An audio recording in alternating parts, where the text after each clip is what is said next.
یہ زبان کا صدقہ ہے۔ دوسری آیت، پہلی آیت سورہ ہود کی، جس میں خدا نے کہا کہ قصے اس لیے سناتے ہیں تاکہ دل مضبوط ہو، حق عیاں ہو، نصیحت ہو اور اچھی شخصیتوں کا ذکر ہو۔ ہر قوم کو رول ماڈل چاہیے۔ حسین سے بڑا کوئی رول ماڈل ہے؟ کیا تم اپنی نسلوں کو یزید کا رول ماڈل دو گے؟ بنو عباس و بنو امیہ کے رول ماڈل دو گے؟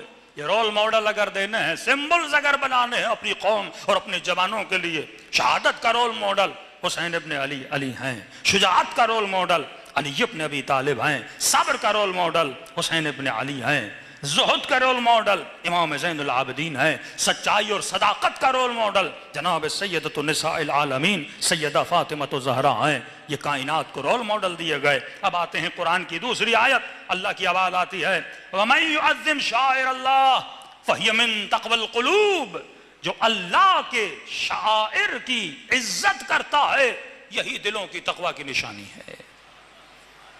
شعائر شعر سے نکلا۔ سوال ہے، ہر سال مسلمان حج پہ جاتا ہے، بھئی دوڑتے وقت تم کون سا خدا کو یاد کرتے ہو؟ کتنی مجلسوں میں غیر اللہ کی باتیں ہوتی ہیں، اللہ کی باتیں نہیں ہوتی۔ ہاں، حج پہ جا کے سعی صفا و مروہ، یہ سورہ حج میں ہے نا، سعی صفا و مروہ، ہاجرہ اتنی بار دوڑی، کبھی تو یہاں دوڑ رہا ہے کبھی وہاں دوڑ رہا ہے۔ اس سے اچھا نہیں تو کعبے کے سامنے بیٹھ کے اللہ اللہ کرے، قرآن کی تلاوت کرے، کبھی یہاں دوڑے کبھی وہاں دوڑے۔ حجر اسود ایک کالا سا پتھر ہے، وہ اس کو دھکا دے رہا ہے، وہ اس کو دھکا دے رہا ہے، میں نے پتھر کو چومنا ہے۔ پتھر کوئی خدا ہے؟ کہ نہیں، پتھر کی نسبت خدا سے ہے۔ حسین کی زری سمجھ میں نہیں آتی۔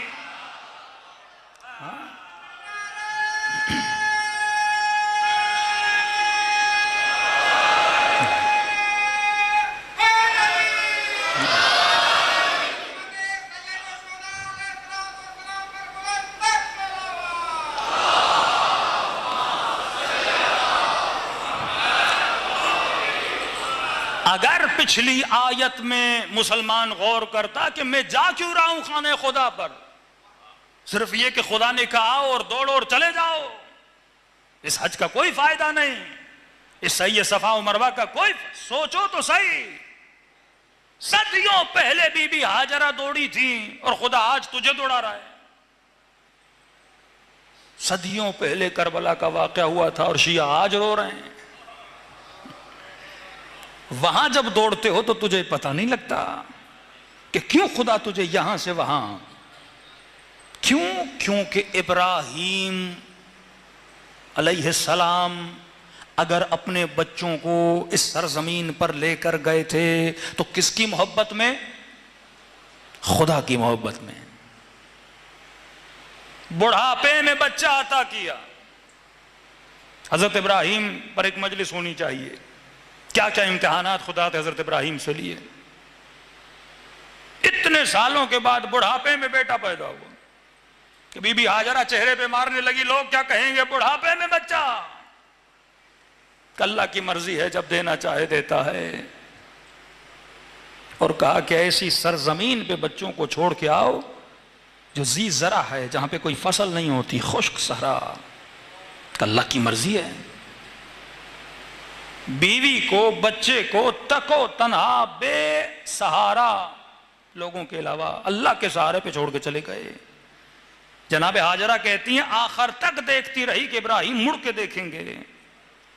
ہوتا ہے نا، بیٹا روئے، بیوی کو آپ صحرا میں چھوڑ کے جائیں، بیوی سے محبت ہو، بیٹے سے محبت ہو، کہ دل میں تھا کہ تھوڑی دیر کے لیے ابراہیم مڑ کے دیکھے گا، لیکن ایک بار بھی ابراہیم نے نہ مڑ کے بیوی کو دیکھا نہ بیٹے کو دیکھا، کیونکہ بیوی اور بیٹے کی محبت سے زیادہ خدا کی محبت تھی۔ مڑ کے دیکھنے کا مطلب یہ تھا کہ ابراہیم پریشان ہے بچوں کے لیے۔ جب خدا نے کہا تو پریشانی کیسی، جب اللہ کے حوالے کر دیا تو پریشانی کیسی۔ اور ایڑیاں رگڑی اور بیوی کبھی ادھر دوڑی کبھی ادھر دوڑی، پانی سراب کی صورت میں نظر آتا رہا، بیٹے کی پیاس اور بیٹے کا رونا اور چیخنا، ایڑیاں رگڑی اور آب زمزم جاری ہوا۔ اب خدا مسلمان کو کہتا ہے کہ جانا حج پر اور سعی صفا و مروہ میں دوڑنا، کیونکہ ایک مومنہ تھی جو میرے خاطر سرزمین پہ آئی تھی، اس مومنہ کو تیرے اوپر واجب ہے تو یاد کرے، مجھے نہیں اسے یاد کر، کیونکہ اس کی یاد میں میری یاد چھپی ہوئی ہے۔ تو کیسا مسلمان ہے اگر مصطفیٰ کے احسان کو نہ مانے؟ تو میرے احسان کو مانے گا؟ یہ کعبہ ابراہیم نے بنایا، ابراہیم کا احسان ہے۔ پھر بیٹا جوان ہوا، پھر خواب دیکھا بیٹے کو ذبح کرنے جا رہے ہیں، راستے میں شیطان آیا، اس کو کنکریاں ماری، کہ دیکھ وہ کہہ رہا تھا یہ خواب ہے، حقیقت نہیں، خواب ہے، حکم بھی نہیں آیا۔ یہ بھی امتحان الہی جناب ابراہیم کے لیے۔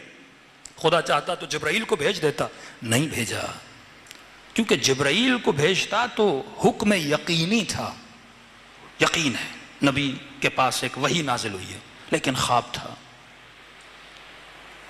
خواب پر بھی ابراہیم کا اتنا یقین کہ جب بیٹے کو کہا کہ لال میں نے خواب دیکھا ہے کہ میں تجھے ذبح کر رہا ہوں، تیرا کیا کہنا ہے؟ کہ بابا جب دیکھا ہے تو پوچھنا کیسا، میں بھی تیار ہوں۔ جا کے بیٹے کو ذبح کی، اللہ نے دمبا بھیجا۔ ایک ایک چیز جا کر تو حج پہ یاد کرتا ہے۔ وَمَن يُعَظِّمْ شَعَائِرَ اللَّهِ فَهِيَ مِن تَقْوَى الْقُلُوبِ، یہ تقوی الہی کی نشانی ہے جو شعائر اللہ کو یاد کرتا ہے۔